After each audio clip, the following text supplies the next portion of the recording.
and thanks for tuning in to Front Porch Conversations here at Advent Christian Village.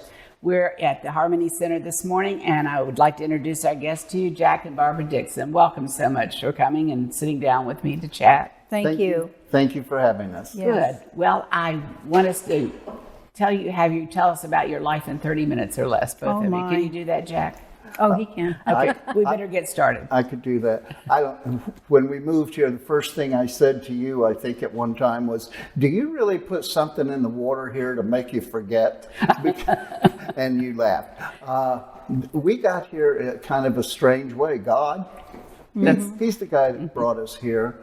I was mentoring a young man at our Baptist church in Naples, and his mother told me some 20-something years ago about this little village up in North Florida that was a perfect place for Christians to live and breathe and work. And so I went over in Google Map and looked at it all, and I saw the distance between here and the Walmart, and I said, well, that's out. Barbara will never go for that. And so time went on, and we progressed and worked. And one day we were coming back from our home up in Georgia, and we approaching 129 on the interstate, and God said, Jack, why don't you see if she wants to go at least look at it? So I did, and she says, sure. So we came here. And it was like, if there was any pearls on those gates out there, it was like entering heaven when we found Advent Christian Village. And we just could not be any happier. We've been around a lot of places, but this is where we want to be. Mm-hmm. Well, great. Well, where did you begin? We began. I was born and grew up in Miami, and Barbara? In Baltimore, Maryland, I was born, but raised in Miami. Yeah, she was raised in Miami. We had kind of a unique situation. We met on a total blind date. Mm-hmm. At that time in our lives, we were both good looking and suave and didn't need any help getting dates. But God was in that too. Mm-hmm. And just to show you how God was so in it, the Saturday night, I came home from a Christmas party, and I was as far in the dumps as you could get, without a girlfriend, without a wife, whatever. And I was living with my parents, and I went in, and I started crying a bunch. And Mother came in and says, yada, yada, and she says, come on. We got on our knees, and she prayed for a woman to be brought into my life that would satisfy everything I needed. The next morning, not a total stranger, but someone I just knew by name and sight, came up and asked me if I would consider going on a blind date with this girl that's a girlfriend of his, the one he wanted to go out with. And the rest is history. Now, Barbara, I'm going to give you the chance. Are there any differences in that story you want to tell? No, actually, he did get that one right. And at what ages were you then? I was 21. Yep, and I was 24. 24. No, 24. Yeah, 4 years. 4 years Whichever. difference. Yeah. Somewhere in there. Yeah. And to make it also unique, we share the same birthday. Yes. Not the same year, but the same Same birthday. date. Yeah. Yeah. I guess you have no excuse for forgetting her birthday. No You got excuse that right. whatsoever. And what about your anniversary date? Is it around your birth dates? October 29th. We really celebrate the 19th of December more than that, because that's the first night we First laid date. eyes on each other. I thought it was our first date, but the first night we met. First night, yeah. Yeah. December 29th. 19th. And we married Ninth. October 29th we 29th. married. I'm getting messed up. I know. It's okay. Well, I guess that it doesn't totally matter at this point. No. But we And just... the matter is, you've been married how many years? 50 years. 50 years, and I know you'll be able to appreciate this. Gene Snyder said to my wife, "You've been married to him for 50 years?" And that was a good time. Bless her heart. We love her. Yes. And she has a way of putting things in perspective. Yes, Yes, she does. Yes, she Definitely. does. Yes, she does. One of the very first interviews we did for Front Porch Conversations was with Jean. Was it? Oh, Yeah. Well, you had a good subject. Yes, absolutely. definitely. Well, let's back up a minute and tell our viewers a little bit about your early years before you met and what you did. I What was were your born in Jackson Memorial Hospital and taken to Pinewood Baptist Church in Miami. And that's where I began, and then we did go to another church after a while, where I came to have a real relationship with Jesus and the Lord at the age of 9. And we've been.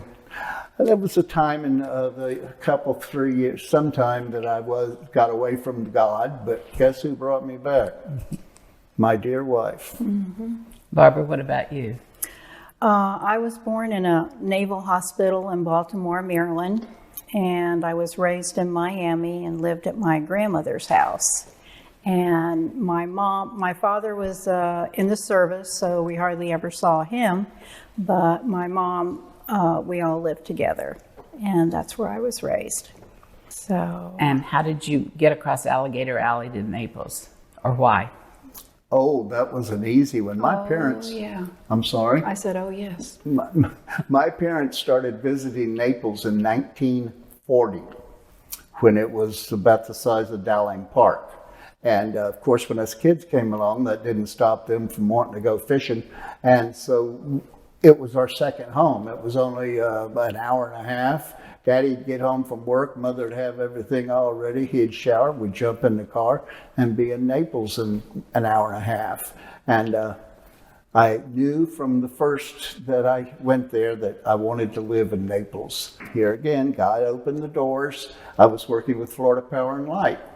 And God opened the doors and provided a job that I would qualify for, and they would even move us. So it was a real deal. We had our home built a year later, and we stayed there until we moved up here in 16. 43 years. 43 years. And Jack used to say the only thing we've ever changed was the sheets. But we did redo the kitchen, and I promised myself I'd never redo anything else. While you were living in it? Oh, yeah. I imagine in the 43 years you lived in Naples, you saw a lot of changes there. Oh, Mamma Mia. I mean, the main road, Airport Road, that we used to go down was a 2-lane road, and it was like this. Now it's what, 6-lane? in some spaces. Unbelievable. And, We were used to Miami, which is kind of like Vegas, never sleeps. We went to the laundromat to use the laundromat, the only one we knew in town, and it was just before 6 o'clock and it was closed.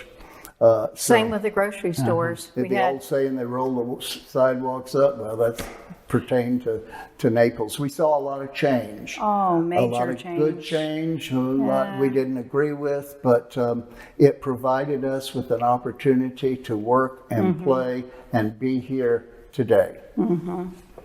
And it's become a very crowded city. It's become a my very Lord. crowded city. And those people who were like you, who wanted to live there, Right. moved there. But I guess a lot of them are seasonal people too.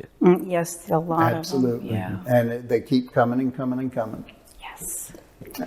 And what did you do, Barbara? of them. Well, are you wanting to know from the way back or what I did basically in Naples? In Naples. In Well, Naples. no, if you'd like to share No, something. that's okay. It's not important.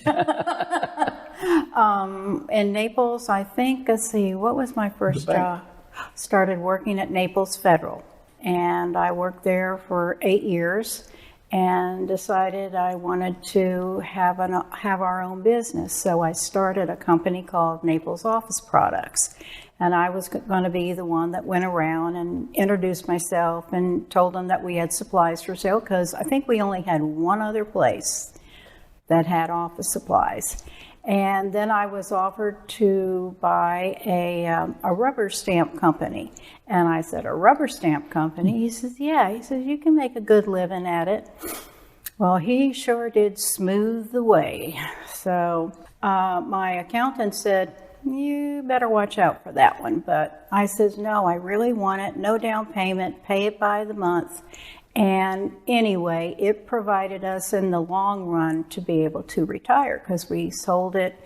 We bought it in 80, let's see, We bought it in the 80s. Yeah. And it was just a little hole in the wall place. in a warehouse place. In a warehouse. No Barbara air did it. conditioning She in the did it summer. all. Yeah. Believe it or not, we had 36 drawers of single type, and she had to set each rubber stamp one word letter at a time. Upside down and backwards. Upside down and backwards. She's an amazing woman. Anyway, Jack, just let me interject something.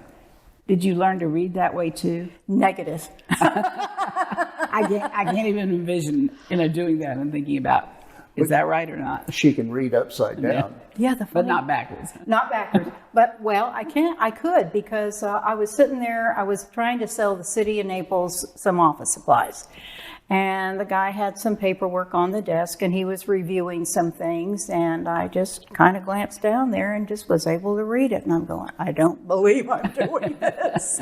Your eyes retrained themselves. They You're doing did. a lot They now. did. They did. Jack, I'm He sorry. felt a little intimidated, like, well, what else has she been reading? But then after that, we had our business and we sold it. Well, I think in 85, I left Florida Power and Light after 15 years, and we expanded the business, and we moved into Awards. a strip plaza. And a lot of our business was doing engraving. Back in the 70s, the banks changed names and people and titles weekly. And so Yes. it was a pretty big business. And we farmed that out to somebody else who did engraving. So we went to, I would have to go pick it up from her, and I'd have to finish the job most of the time because she was so busy. I came back and I told Barb, we can do this. So we found a little used New Hermes machine and got busy on it. We had Naples Rubber Stamp, and we started Naples Awards Company. We worked at that, and it was building and building, and finally we had to go to computerized engraving.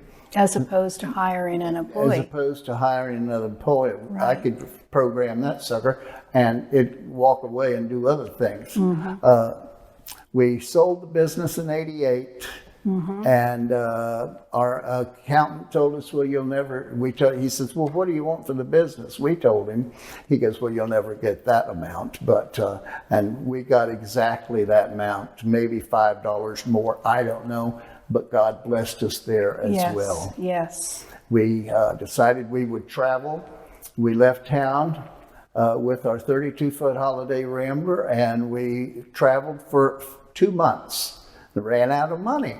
So we're in Maryland, South Maryland, and the cousin says, well, you can park on our property if you want to. So we both went and got jobs slinging hash, if you will, for 2 months. I was early 40s, she was about 38, 39, and we did well. And worked for 2 months and played for 2 more months. And then back to Naples. Back to Naples for the winter, and we worked there. The next year, we knew that we had some tax problems, not problems, but issues where we sold our business. So we knew we were going to have to work. So we sat down and thought, where would we like to go and stay for 5 or 6 or 7 months that we have been?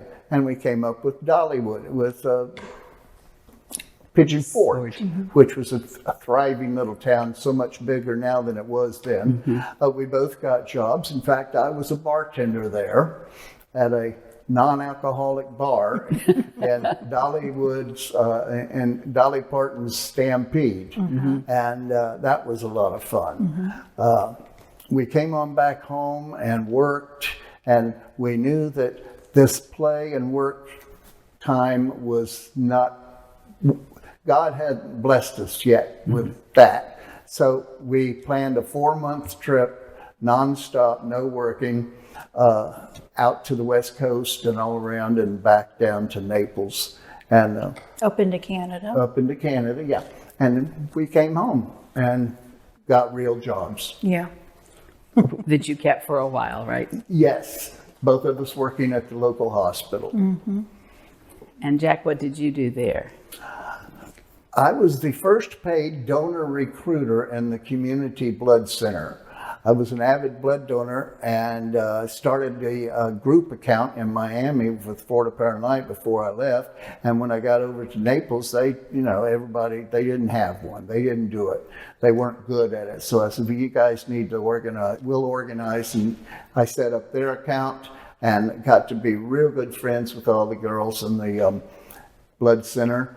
And when we came back in '89, I went to them and said, you need a donor recruiter. I'll work on, not consignment, but Commission? no, I don't know. consultation. I don't know. There was a word. Anyway, but I only want to work for until the season's over. And we did that, and it worked out. And the next year, they decided they needed me, so they hired me. So I was there for about 6 or 8 years. So you were kind of auditioning for the job. Yes. Auditioning. Yes. Yes, I was auditioning for the job, which I was obviously very good at because it kept me on for several years. And then someone came to me and said, the hospital wants to open up a non-emergency transportation department. Yeah.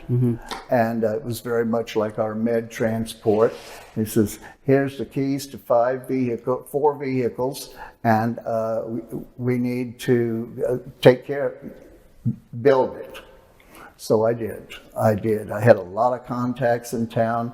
I had been, one of my jobs as donor recruiter was to go into the community, tell them what we do, tell them how much we need them, and tell them that even though they're over 60, they qualify because they can still donate. And it was such a rewarding, fulfilling job to know that I was helping so many people. In fact, that's one of the reasons I had to get out of it. I was getting kind of personal when people would tell me, no, I don't want to donate blood, or no, I can't donate blood. I felt, it was bad for me, so I got out of it. I remember one incident when I started the connection with the National Bone Marrow Center, I guess. Committee, well, whatever, organization. And so we became a donor site for that. In other words, we would ship a portion of their blood to the center, and they would put it on the register that would register for people all over the world. We had 2 direct donors that we were able to help out, and they're alive today, I hope. They were for a long time. 2 instances that was still in my heart. We had a very fine doctor who was young, and he was married to another fine doctor. They had 4 kids. He got leukemia, and he was coming in to test for the bone marrow, and they wanted to test the kids as well, because that's the closest match you could really find. And the little boy was apprehensive, he was scared, he was crying, and to see that dad try to console and convince that little young'un to go through this because it could save Dad's life. That was such a heart-rending time. Dad did die. He never found a bone marrow transplant. And those times I remember, sadly or happily, whatever, we were successful in a lot of ways. Jack was just recounting his days with the blood bank and other programs. What were you doing after you came back to Naples? What would you? Okay, I started working for a department of the hospital. I stayed with the system for 25 years, till I retired.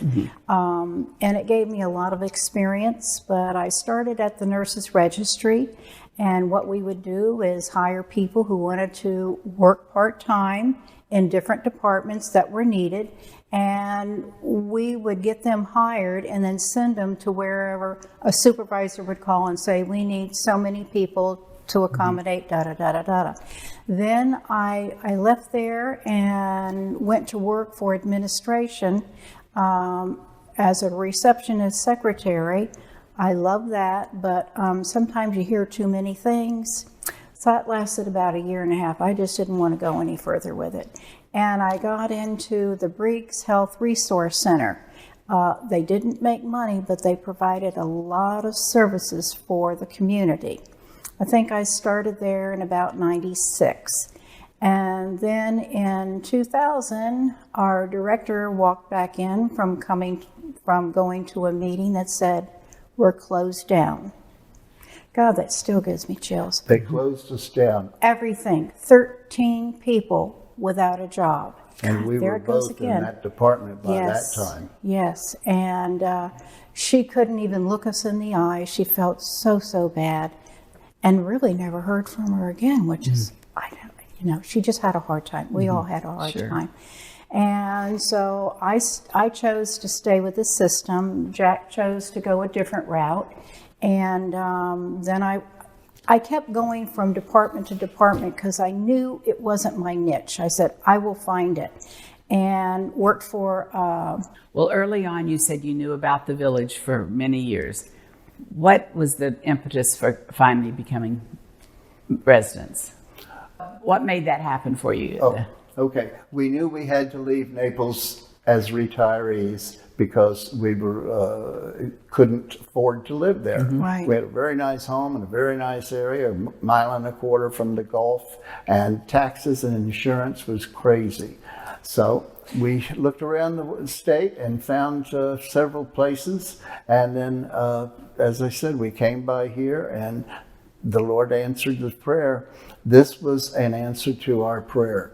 Not at first. It was a little rocky at first. We moved into a very small apartment, and after living in a big house for 43 years, you can imagine what we accumulated. Well, we packed it up in Bill Nickerson's attic over there, and then about 3 months later decided we got to move. So we got a little home on 102nd, 2-bedroom, 2-bath, and we rent. it filled our needs. And our reason for being here is to help.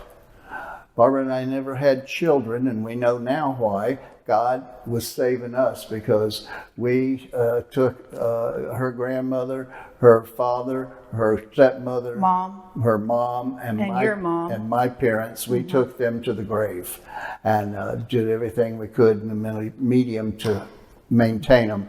And so when we came here, we didn't want to end, and we have found so many wonderful opportunities to help those less fortunate than we, and less fortunate in terms of age.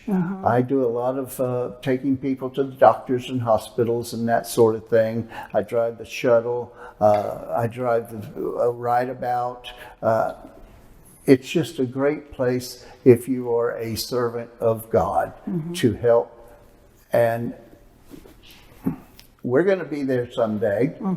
And not having children to take care of us, not that they would, we felt that this was the place for us, and it's just blessed us every day. Barbara, I know you volunteer at the Rustic Shop. Yes, I still volunteer there, and I've also been volunteering for the Village Voices. I've been helping Nancy put it together, and it seems like it's almost come to an end, but it's been a whole lot longer than I thought it would be. And let me just interject to tell our viewers, Village Voices is a publication of writings from members here at the Village and staff. And I think we're on about the 30th year. 30th year, indeed, yes, yes. And because we lost a year, it's going to be a big publication, and that's why it's taken so very long. And Nancy has done a tremendous job. If it wasn't for her, it wouldn't have happened. Right, and that's Nancy Seal. And Nancy she has done a Seal, great correct. job. And the Rustic Shop is one of the gift shops here at the Village that's member run. Yes, and mostly due to donations from our own residents. And a lot of people, when they move here, they bring too much, as we all have done. And then when they get finally moved in, it's still too much, and they donate more. And then when people pass, and folks just don't know what to do and don't want to be, you've got so much with losing somebody, you just don't want to go through all that. Mm-hmm. And then we have a service, twice as nice furniture that will come in and remove whatever you chose to donate. And all those funds go back into the village. Right. And because everybody is a volunteer in this operation. Right. Yes, and it's amazing. And they work more than 40 hours a week. And Myra Webb is a blessing to us. Oh, yes. We love her. We take care. We do whatever we can for her. Mm-hmm. Well, I understand our time is about up, but Jack, I want you to end with how you end your column for the Front Porch, for the Friendly Neighbor News. Would you share that with everybody? From the middle of a bumpy, dusty, dead-end dirt road, 102nd Place. Keep your eyes on Jesus, be kind to one another, and never forget who's in charge. Amen. Amen. Thanks for tuning in, and hope you'll tune in for another Front Porch Conversation.